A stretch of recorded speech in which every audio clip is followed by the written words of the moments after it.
warga digital, terima kasih sudah bertamu di channel ini. Kali ini saya akan membantu bagaimana cara mengatasi wireless capability is turned off. Nah, ini merupakan masalah bagi pengguna user Windows 10 dan ini mungkin bisa sering dialami oleh pengguna user Windows 10 yang mungkin internetnya itu atau wifi-nya itu mengalami sebuah kendala. Bagaimana cara untuk menyelesaikan kendala ini, untuk mengatasi kendala ini? Silakan kalian buka kontrol panel di sini ya. Kalian buka kontrol panel, tulis saja kontrol panel.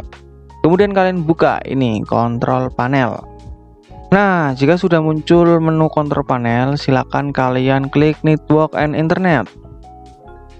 Kemudian kalian klik ini. Setelah itu, kita menuju ke change adapter setting. Kemudian pilih WiFi yang kalian gunakan. Nah, di sini punya saya ada tulisan WiFi.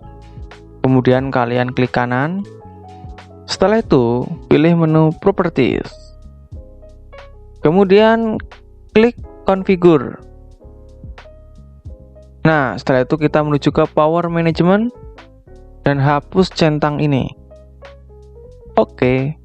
Nah, jika sudah, maka WiFi kalian akan berjalan kembali seperti semula. Nah, jika kalian terbantu dengan cara ini, mohon klik tombol like dan subscribe. Jangan lupa kalian restart laptop kalian setelah melakukan cara ini ya. Saya ulangi. Nah, jika kalian terbantu dengan video ini, mohon klik tombol like dan subscribe. Karena dengan tombol like dan subscribe, maka channel ini akan bisa lebih berkembang. Dan jika kalian masih mengalami kesulitan, kalian bisa tinggalkan komentar di video ini. Mari kita dukung channel ini menjadi channel nomor 1 tutorial Windows 10 nomor 1 di Indonesia. Terima kasih.